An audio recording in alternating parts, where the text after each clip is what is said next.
Hello, this is part 2 of Rethinking Islamic Reform Event at Oxford University.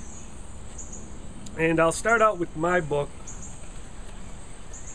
and called Finding Ballermine. You can find it below in the link. The download is free. You could download it all free. I'll give you a little history behind this book. This book was written, I'll say between the year 2001 and 2006 maybe. Might have been published in 2007 for the first time. But it's my story when I was a Catholic. And it was my search for meaning within my own life through my own Christianity or Catholicism. So I wrote many poems, and it was during my times in the fire department, and many abuses and many different thoughts and ideas I was witnessing at the time. So I would write poetry and write my stories the best I knew how, and what I felt, what I was thinking at the time. I was a Knight of Columbus at the time also, but like my Catholicism, I'm not that anymore.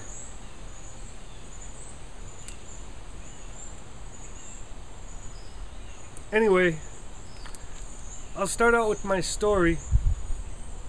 It's the first story of the book,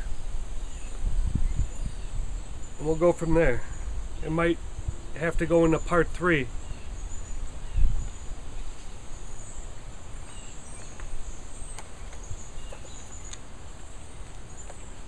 The first story is Michael's Island. It's titled after the priest that was killed on 9/11, giving last rites to somebody that had died. A body had fallen on this person, this firefighter. And the priest was giving last rites to the firefighter when a rock hit him. So I call this first one Michael's Island. The sun was trying to shine between the shifting gaps of the clouds. The paint on my roller dripped with white oil-based paint as I began my ascension up the aluminum extension ladder. The top of the ladder was tied high and tight to the flagpole. Upon reaching the tip of the pole, I balanced my weight evenly on the ladder and began applying the new coat of paint to the pole's pinnacle. It was then that I noticed cars parked in the lot. They belonged to students that attended the nearby high school. My thoughts drifted to them. After they graduate, many of them may see action in Afghanistan. I was happy to know that these students would see the American flag school day after school day, waving proudly in the wind. I started to hum God Bless America, and it dawned upon me that we hum and sing to God with the hope that He'll bless our country. We don't sing and hum to a country that blesses God. How blessed I am to be in a country to worship a God as I please. How fortunate I was living in a country that did not force me to worship the country itself, such as China or Cuba. I was joyfully humming that I lived in a country that did not force a stated religion upon the masses, such as Afghanistan. War. That one word brings me discomfort because it brings the threat of so many of our young losing their lives. So many American families' hearts may be broken as young American soldiers don't come marching home again. I again thought about the high school students nearby. The pole painting continued as I descended the ladder. I thought of my father, who served his country as a gunner on B-17s in World War II. I remembered him sobbing one night in 1977 as he talked of his older brother Lawrence and his childhood, and his childhood humor that was lost when Lawrence died. Lawrence was killed at the age of 25 somewhere in the Sea of China. My brush slid more paint onto the pole. The paint cried down, rolling lines of liquid, reminding me of the tears that ran down my father's cheeks as he reminisced about his missing brother. Down the ladder I painted the pole until I reached the last rung. I then stepped off the ladder onto the green soft grass of the island. It was then that I noticed there wasn't a plaque erected to honor this little patch of land.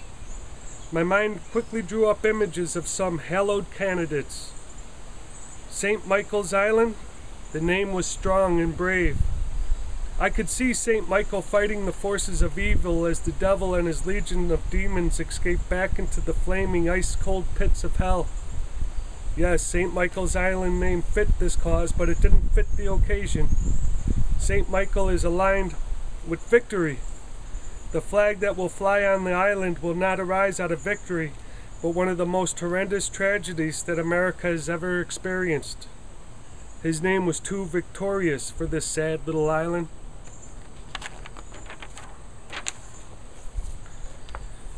Katera's Island. The name beat bright. Katera was an Indian squaw also known as the Lily of the Mohawks. She came to know Christianity through the Jesuit missionaries, and she kept to her newly found Christian faith as she struggled through much resentment, rejection, and brutality from her own Mohawk people. I believed that I had found a saint to name the island after, Katera. With the few final strokes of paint to the flagpole's concrete base, the painting of the pole had come to an end. As an artist, gazing upon his new masterpiece, I gazed upon the white flagpole that I had just painted. It was then that I saw a suffering moth stuck to the pole's sticky paint. I tried to remove the moth by pulling him from the pole, but that only made matters worse. His wings tore away from his body. To relieve his suffering, I placed him under my shoe and crushed down upon him. Its two brown wings remained stuck to the flagpole's paint. Their dark brown color reminded me of a Franciscan's robe. A name for the island then struck me. It was the name of the Franciscan priest killed by falling debris from the Twin Tower collapse on September 11. I had captured the name for this grassy nameless island. It seemed to be the reason I painted the pole. The New York Fire Department chaplain, Michael Judge. Father Judge was the son of Irish immigrants. He was a sensitive man full of compassion and love. He gave away gifts given to him to the poor. He is mentioned as a living example of Christ to everyone who came into contact with him. Many have said where Father Michael was, Jesus was also there in the form of Father Michael's message of love and forgiveness. It is also said that he was a very patriotic American, in which the song God Bless America was often sung as the closing hymns after he served Mass. Through his loving service to those with AIDS and to the firefighters of New York, Father Michael will always be known as a living testimony to his faith. He was killed in the midst of calamity and chaos performing the duties of his Catholic faith. Raising the flag. I'll finish this part in part 3.